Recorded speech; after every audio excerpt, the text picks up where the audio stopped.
Here at Spoonful of Strength, we want to make this podcast interactive. We want to hear your stories, and we want you involved in our conversations. Follow Spoonful of Strength on Instagram, where we will post questions throughout the week. Your answers may be shared on our podcast. Do you have a story to share? Send us a message on Spoonful of Strength on Instagram with your health journey, and we may interview you on this show. Welcome to Spoonful of Strength, a podcast for people with chronic illness and the ones who love them, where we talk all things chronic. Here's your host, Rachel and Tina. Welcome to Spoonful of Strength. On this week's episode, we are having a chat with Clarity Romero, all the way from Melbourne, Australia. And Clarity is going to talk to us about her diagnosis of functional neurological disorder and the journey that she went through of getting that diagnosis and how she handles the daily life of FND. This is an episode you don't want to miss, so let's go ahead and bring her in. Clarity. Thank you for joining us on Spoonful of Strength. Tell us a little bit about yourself. Yeah, so I'm Clarity. I'm 23 years old. I'm based in Melbourne, Australia, and I create content online surrounding self-development, lifestyle, design, and also to spread awareness about functional neurological disorder. Okay. Your videos, by the way, are beautiful. I mean, Tina got a chance to watch before me, and I texted her, and the only thing I could say is wow. So just beautiful YouTube videos, and we're going to, but tell me about FND. That stands for Functional Neurological Disorder. Is that right? Yeah. Okay. Yeah. So tell us a little bit about your first symptoms, like what started happening to be able to get to that diagnosis. Yeah, so this happened around last year, I think around late November, early December. So before Christmas, I went to a trip to Bali, and I went there with my partner. We were on vacation. On the second last day of the trip, we went to the temple to watch a fire dance performance. I actually vlogged it on my channel as well. But before we went to watch the fire dance performance, we had to line up outside to get inside. And I was sitting outside, and it was super hot. And all of a sudden, my vision went tunnel vision, and I was like blacking out. And the whole left side of my body started to paralyze, like my left side from my face down to my toes. I got pins and needles, and I felt like my face was like droopy almost. Mm-hmm. And it almost felt like I was having a stroke. I thought I was having a heat stroke, and I was terrified. And so my partner and our driver, they were looking out for me. My partner really wanted to leave to go see, go to the hospital. But I was so adamant about staying to watch the performance. So I could be stubborn sometimes. And then, which miraculously, after 20 minutes of trying to get myself together, I got out of it somehow. And then I went back to normal. So I felt like my vision went open again. Like before, it was tunnel vision, it was starting to open. And the pins and needles went away on its own. They were giving me water, cool me off. And so for the rest of the night, I felt fine again. I was like, okay, so maybe it wasn't that serious. And then the next day, again, nothing happened. I was just enjoying my last day of the trip. We went out and then it was fine. But then mid-flight back to Melbourne, I had an emergency in the airplane.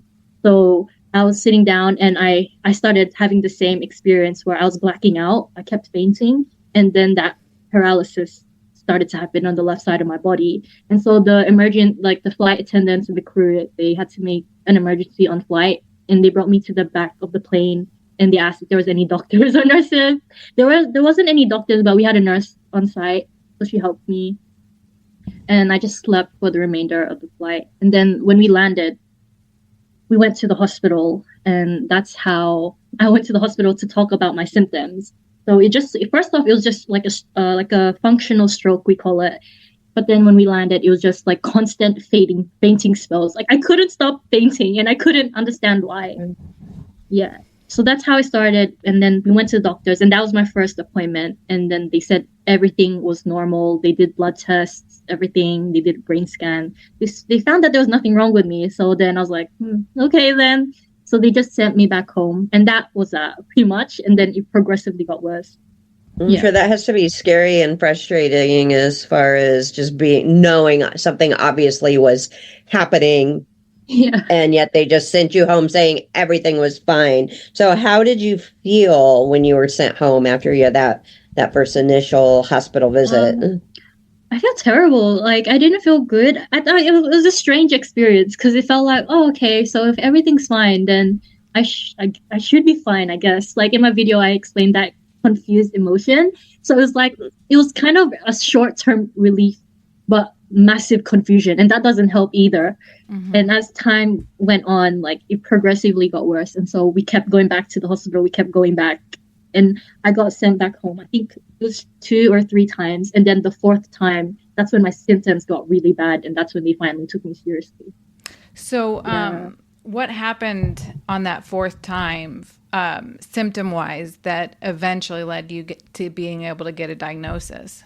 When I went to the hospital the 4th, it was either the 3rd or 4th time. But before that, my eyes were shutting on its own and I couldn't open it. So I couldn't see the world. It was so scary because I couldn't see it. And I think the longest my eyes locked, probably for more, I think like 1 to 2 hours. It was a long time. And my mouth would lock, so I couldn't speak. But on the 4th time at hospital, I was with my partner. We were just watching a movie. Then all of a sudden, I had a seizure. And this seizure, I had 4 seizures back to back in 1 hour. I didn't even know that. My partner knew because he works in healthcare. He was timing me. And on my 2nd seizure, I stopped breathing for like a minute.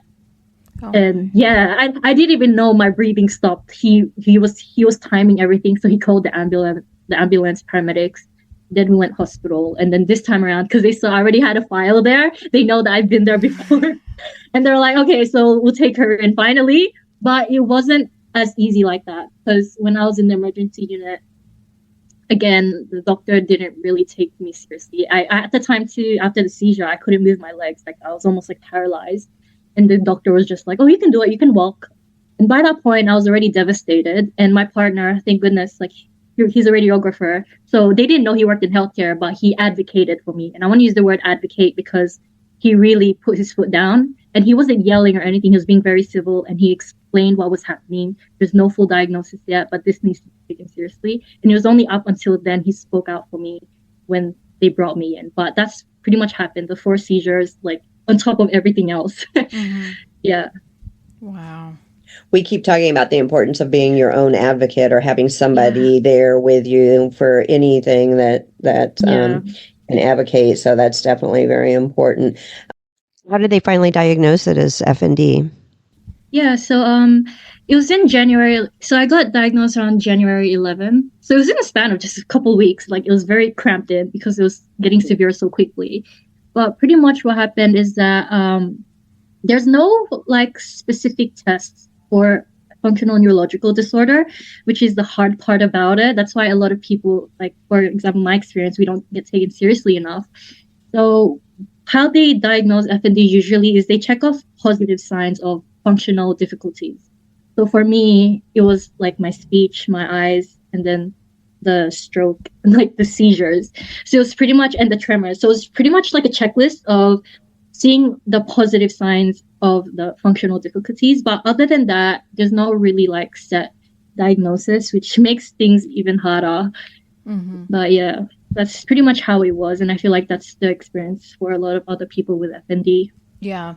I think that's a lot of the experience for people, even with other diagnosis, from what I understand, fibromyalgia. And I have multiple sclerosis, and it was the same thing. It was checking off everything else, and there wasn't one test to actually say, yes, you have it, or no, you don't. But did the doctor at that time, did they give you any idea of like what your future looked like, or did they explain even what FND is? Like, did he give you any information about that?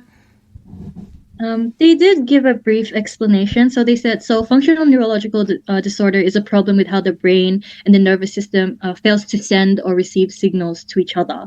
But the way they explain it to me is that there's no structural damage happening in my brain. So that's why it's hard for it to be shown up in tests, like brain scans and stuff like that. Mm-hmm.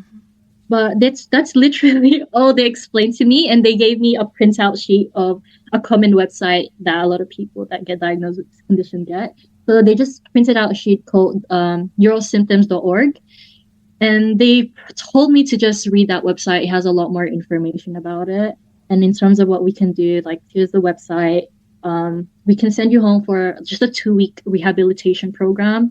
Then after that, we can refer you to Alfred Hospital, which is where I'm at now, because Alfred Hospital is the only hospital in Melbourne that specializes in FND. And I think there's only like 3 clinics in Australia that actually treats FND. And there's so many people that has this. Mm-hmm. But that's pretty much like the process. That's what happened. So it wasn't much. Yeah. Battling a chronic illness is hard. Some days you cry and some days you just want to laugh. If you're looking for a lighthearted gift for someone with a chronic illness, look no further. Spoonful of Strength on Etsy has candles like Smells Better Than the Crap You've Been Dealt in clean cotton. Or how about My Last Nerve? Oh, look, it's on fire in apple harvest scent.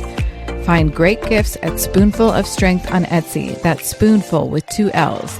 Use code podcast for 20% off. Both of us had an opportunity to watch your video about your diagnosis and the journey of finding that. And you mentioned kind of falling into a dark place after that. Can you tell us a little bit about how you worked through that? Yeah, for sure. It was rough. It hit me like a ton of like bricks. It was so, I think when you go through something so life altering like that, you have no choice but to step back. And in my video, I described the sidelines. I call that chapter the sidelines, where it's like you're in a football game or a basketball game. You can't participate if you injure your leg, and you're seeing everyone take their shots and participating. I definitely felt like that. And when every aspect of your life gets stopped to a screeching halt, you can't help but feel terrible about it. And when I entered that dark time, I totally went into hermit mode. There are often times where I just lock myself in my room and, I'd just lie in bed and sleep. I slept a lot. I just cry and stuff like that. But I don't judge myself for that. It's for completely valid reasons. And I think during that period of my life, I could say for the most part, I have come out of it. But because it is a grieving process, grieving your old life, grief is so complex that it still shows up even as time goes on in subtle ways. I think like the other day I posted going to my physio appointment and I broke down because it was so challenging, having been to the gym back then and not even being able to lift my own legs and stuff like that. It's rough. But I think what helped me get out of it was definitely having a strong support system, having my family there and people that understand what you're going through, and also giving yourself that grace to, be compassionate and kind to yourself. It's almost like doing inner child healing work as well. It's being very gracious, kind, and not shaming yourself for what's going on. And also understanding that everyone has their own path in life. Your path is just as beautiful. It may not be what you wanted, but I think, understanding that aspect will definitely help you move through it and being patient. Mm-hmm. And you also mentioned having to use a cane or mobility aids. That's hard, isn't it? I mean, it's especially because you're young. You're young. From the video, it looked like you were fit and had an active life. And so what did that feel like, having to give in to a cane or whatever other mobility aid you had to use? It definitely impacted my confidence, my self-image, and how I felt about myself. I didn't feel confident, and I didn't feel beautiful. I felt like having the mobility aids make me not want to go out because at the start it was a shock, but I realized that, it started off with the walking stick. Even before I got diagnosed, I was like, I need this walking stick. It's going to help me with my balance. Yeah. And when I first started using it, people in my family, oh, what's happening with Clarity? What's happening to her? And then I think having see everyone's reaction, it does do something to you. Yeah. And that's when I started to get in my head about it. And it was hard. But when I had to use the wheelchair, that's the one where it felt even worse. Because the first time I used the wheelchair, my dad bought it for me because it was so hard for me to walk. And it's to help my parents move me around from my bedroom to the car, stuff like that. And so when I used the wheelchair and the first time I sat on it, it's that same feeling where my heart just sinks into my stomach. And it's just, it finally registered to me wow, like this is kind of my life now. This is a huge change, and I had to let it out. And I think when you see your parents see their child, go through something so big like this, and even your family, it does something to them too. And me being like a huge empath at the same time, like feeling what my parents are feeling, it was rough. But over time, I became more comfortable with it. And something that actually helped me too is searching like very successful people or models or people fashionists, because I'm into like fashion and dressing up, stuff like that. I'd go on Pinterest and look at like how can I dress up with a cane, and little things like that made me feel like, okay, so this is not that bad. I can do little cute stuff, to make me feel better. I've done that before too, where I the MS ribbon color is orange, and I had a black cane, and I got some tape and taped it up in orange, and it just makes you feel good. Yeah, for sure. Like experimenting with it, and also like it's a great way to experiment, dress up, and also change your style a bit, and adjusting to that lifestyle. It was a good way to shift myself out of that. So it's been a few months post-diagnosis. So how are you feeling now? Like physically, mentally, where are you at in your journey post-diagnosis? Yeah, I would say I'm a lot better now. I do feel like I've got my bubbly self back a bit, like a bit more energetic. Obviously, there are days, like each day is different with chronic illness. Some days it's just, you just want to lay in bed. And then the next day you feel a lot better. I would say I've progressively gotten better.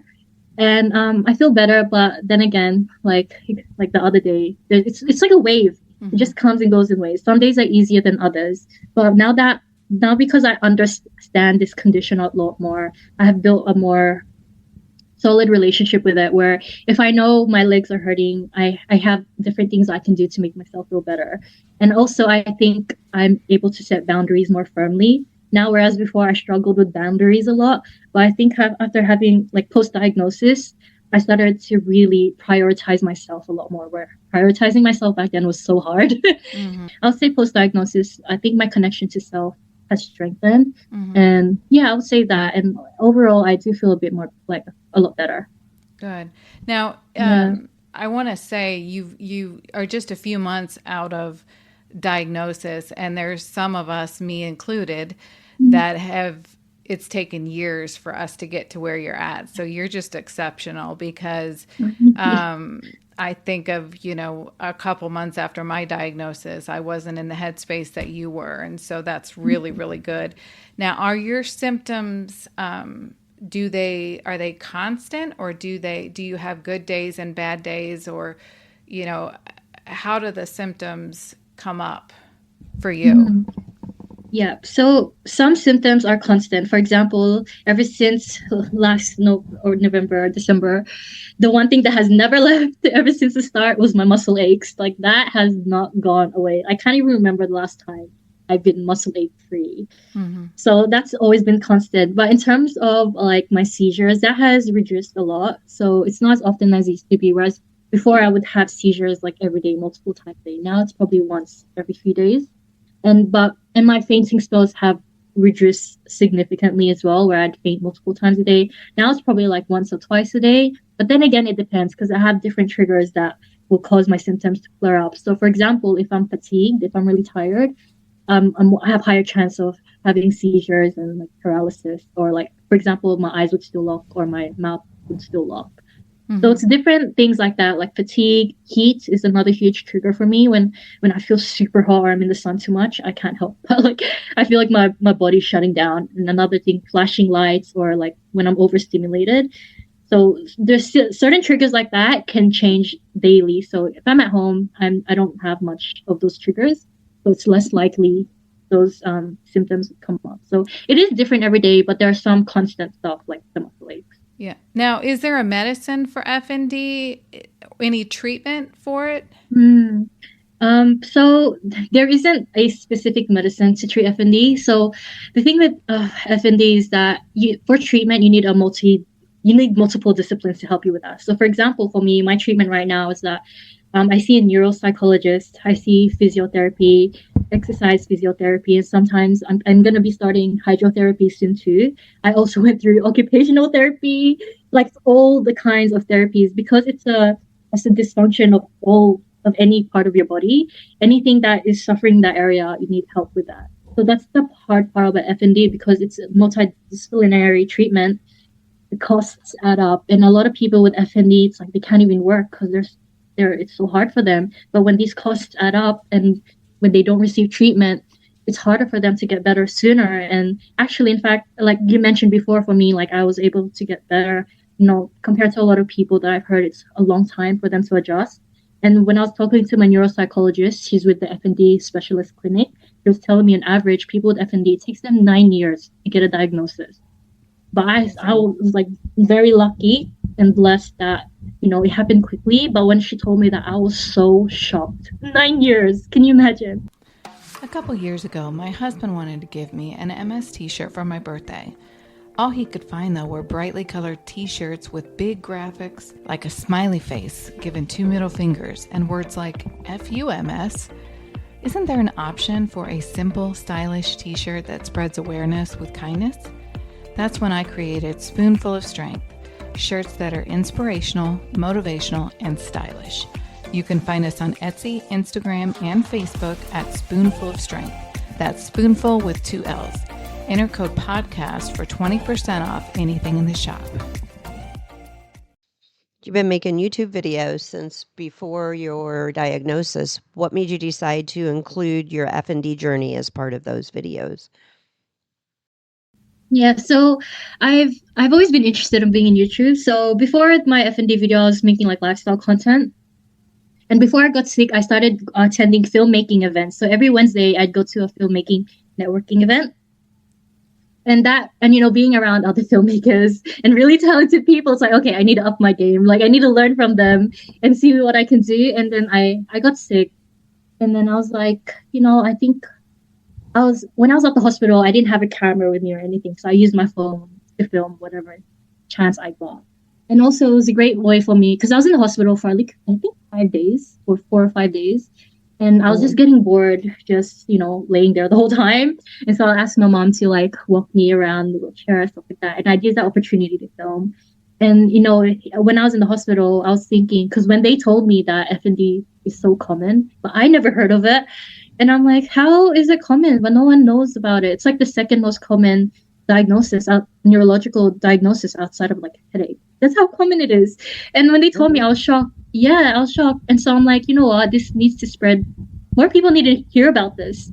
And so that's why I used the opportunity to film my experience in the hospital and just, to vlog certain parts of my journey up until this point. And that's when I created that video to also, because it is an isolating experience, I wanted to showcase my story in case there's someone out there that feels alone, because that's definitely how I felt. I felt so alone. I still don't know anyone in person that has my condition, only online, which what I'm blessed for. That's why that video helps, and to share your stories online. But that's the biggest reason why I made that video, just to, connect with other people and spread awareness. Yeah. Wow. Yeah. And you made a YouTube video also called How to Live a Beautiful Life. That was before your diagnosis. Is that right? Yeah, it was. And I want you to talk about, because we obviously want to share your story, but we also want people to see your work. And can you talk about like the 3 principles in that video of how to live a beautiful life? Yeah, for sure. So when I made that video, it was last year, and I actually went to Sydney to attend a Tony Robbins seminar. Mm-hmm. And in that seminar, we got to do like a few different things. Like we got to walk on fire, something like that, which was crazy. Mm-hmm. And one thing he spoke about was living in a beautiful state. So the video I made was called How to Live a Beautiful Life.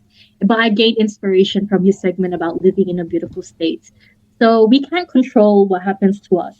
Like, for example, when someone passes away, when we fall ill, we get let off from a job. There are certain things in our life we have no control of. But what we do have control of is our state of mind and our state of being. And so he honed in on the fact that there is a state to live beautifully. And in my video, I wanted to expand on that a bit more and talk about 3 principles I feel like are important to live a beautiful life. And those 3 are to appreciate, 1, to learn, and 3rd, to love. So the first one, appreciation, is a huge one. I think I think in this day and age, it's hard for us to be grateful for a lot of things. Like there's this idea that we need to chase more, chase more, and chase more, but we're in a trap of constantly chasing. But we don't take a moment to just look around us, be present, and see what we're grateful for. And actually, this is one aspect that's helped me on this journey post diagnosis. Is just just learning to be present and looking around at my family, and when my mom helps me like put my shoes on, or when I have a friend send a simple message, thank you, or simple stuff like that. It's like I have a lot to be grateful for. This is a lot. There's actually it does a lot for me. And when you take that time to express gratitude, it's hard to feel lack, and it's hard to suffer when you're grateful. So that's a huge one. And the second one was to learn. I think because we're goal driven beings, we have goals to meet our basic needs, like to feed ourselves, to seek shelter. And I think at least in my experience, when I stopped learning, whether it's about myself, about the world around me, sort of stuff like that, you start to feel stagnant. And I think with that stagnancy, that's where a lot of that sadness arises. I think because that's when you feel like you start to question your own abilities, your own self-worth. And also when you don't explore your curiosities, that's a great way to learn as well. It's I think when you learn new things, you start to form a new passion for life. So even if it's just experimenting with different things, like learning new things, it helps you grow as a person, and also helps foster new relationships with other people. And the third one would be love. I think love is definitely what the world needs right now, with each other, with ourselves. And where there is love, there isn't any fear. And I think when love is the foundation of a lot of stuff, it's hard to not have a beautiful life. Love is definitely such a important thing to have. You through love, you gain understanding, you get new perspective, you feel more connected to the world, the people, the environment, and I think you become more intentional as a human being as well. So I would say those three things are very important. Yeah. Like Rachel said, you are 23-year-old me is not at the same level as 23-year-old for sure. Is there anything else that you would like to share with our listeners? Yeah, for sure. I would say that well, one thing I do want to share about FND is that I think, especially in the healthcare setting, and a lot of people, because not many people know about it, but it's super common. I just want people to understand just how debilitating of a condition this is. It's not just imagined; it's a real experience with real neurological symptoms.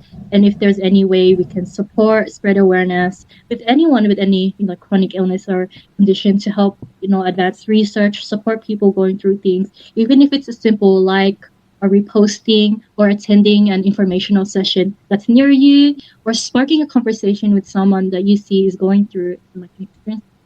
I think right now we need to have an open mind and listen to others, and bear witness to everyone's to people's experiences. I think that's a great way to to start flourishing and to drive this movement forward, whether it's with MS, with FND. Fibromyalgia is another one. I think that's a very similar one that gets overlooked as well. It's very similar.